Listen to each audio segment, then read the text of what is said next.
শরীরটা ভালো লাগছিল না, তাই ঘুম থেকে উঠতে একটু দেরি হয়ে গেল। রান্নাঘরে এসে দেখি শাশুড়ি হাঁড়ি পাতিল পরিষ্কার করছে। আমি যখন শাশুড়িকে বললাম, মা আপনি কেন এগুলা পরিষ্কার করছেন, আমি তো একটু পর পর পরিষ্কার করতামই। শাশুড়ি রেগে গিয়ে পাতিলটা আঁচড় মেরে বলল, আমার কপাল যে অনেক ভালো, তাই শখে এই কাজগুলো করছি। ছেলেকে বিয়ে করানোর আগেও আমি এই সংসারে বান্দিগিরি করেছি, আর বিয়ে করানোর পরেও এই সংসারে বান্দিগিরি করা লাগে। আমি কিছু না বলে চুপচাপ মাথা নিচু করে দাঁড়িয়ে রইলাম। শাশুড়ি তখন আরো রেগে গিয়ে বলল, আমার সামনে এভাবে তাল গাছের মতো দাঁড়িয়ে না থেকে আমার সামনে থেকে যাও তো। তখন আমি সাথে সাথে শাশুড়ির মার এই কথা শুনে বয়ে সেখান থেকে চলে গেলাম। আমি ড্রয়িং রুমে বসে আছি আর ভাবছি আমার অন্যায়টা কোথায়। শাশুড়ি মা কেন আমাকে সারাক্ষণ ঝাড়ির মুখে রাখে, কেন কোনো কাজ করতেও দিবে না, আবার আমি কোনো কাজ করলে বকাও দিবে। একটু পর দেখি শাশুড়ি মা হাঁড়ি পাতিল পরিষ্কার করে ড্রয়িং রুমে আসলো। আমাকে বসে থাকতে দেখে ধমক দিয়ে বলল, এভাবে পায়ের উপর পা তুলে বসে না থেকে রুমগুলো একটু ঝাড়ু দিতে পারতে। চোখ তুলে কি দেখা যায় না ফ্লোরে কত ময়লা পড়ে আছে? আমি সাথে সাথে হাতে ঝাড়ু নিয়ে বললাম, মা আমি এক্ষুনি ঝাড়ু দিয়ে দিচ্ছি।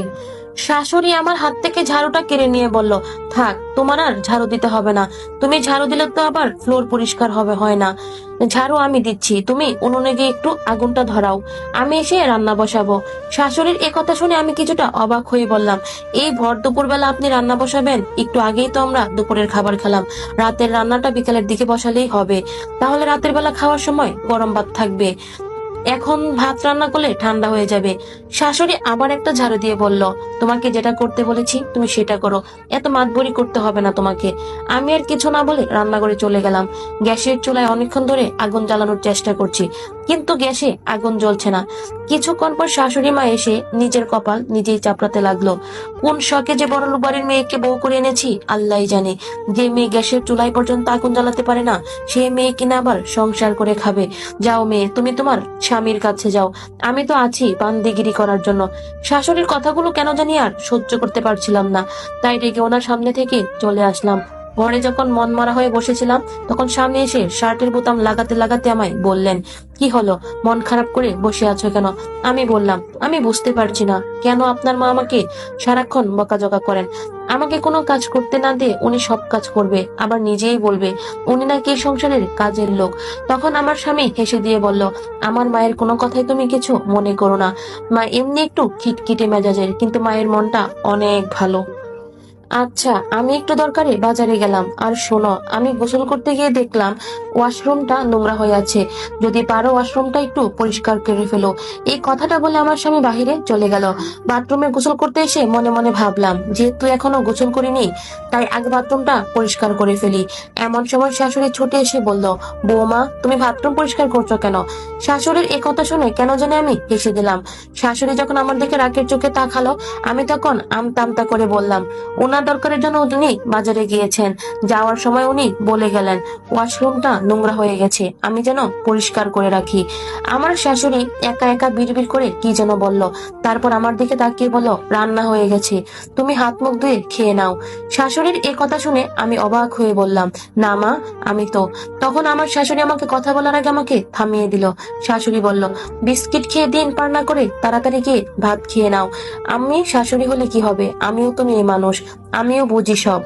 আমাদের প্রতি মাসে যে সুস্থ থাকে না শরীর, সেটাও আমি জানি। এই সময় বেশিক্ষণ না খেয়ে থাকা যায় না, তাই ভাত খেয়ে না থেকে তাড়াতাড়ি খেয়ে নাও। আমি গোসল করব, সুতরাং বাথরুমটা আমিই পরিষ্কার করি। এই কথা বলে আমার শাশুড়ি বাথরুমের ব্রাশটা আমার হাত থেকে কেড়ে নিয়ে আমাকে বাথরুম থেকে বের করে দিলেন। ডাইনিং টেবিলে এসে দেখি শাশুড়ি ভাত তরকারি সব বেড়ে রেখেছেন। আমি ভাতের প্লেটটা হাতে নিয়ে যখন খেতে যাব, তখন শুনি ড্রয়িং রুমে আমার শাশুড়ি আমার স্বামীকে অনেক বকাঝকা করছে।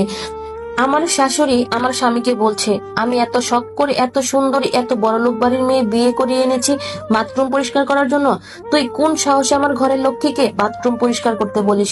তুই কি তোর বাপের মতো ঘরের বউকে সংসারের বান্দিগিরি করাতে চাস? তোর বাপ তো আমাকে এই সংসারে বান্দিগিরি করিয়েছে, কিন্তু আমি বেঁচে থাকতে তুই তোর বউর সাথে এরকম করতে পারবি না। তোর বাপ আমার সাথে যা করেছে আমি তা কখনোই তোকে তোর বউর সাথে করতে দিব না। আমি শখ করে ফুলের মতো মেয়েটাকে এবারের বউ করে এনেছি।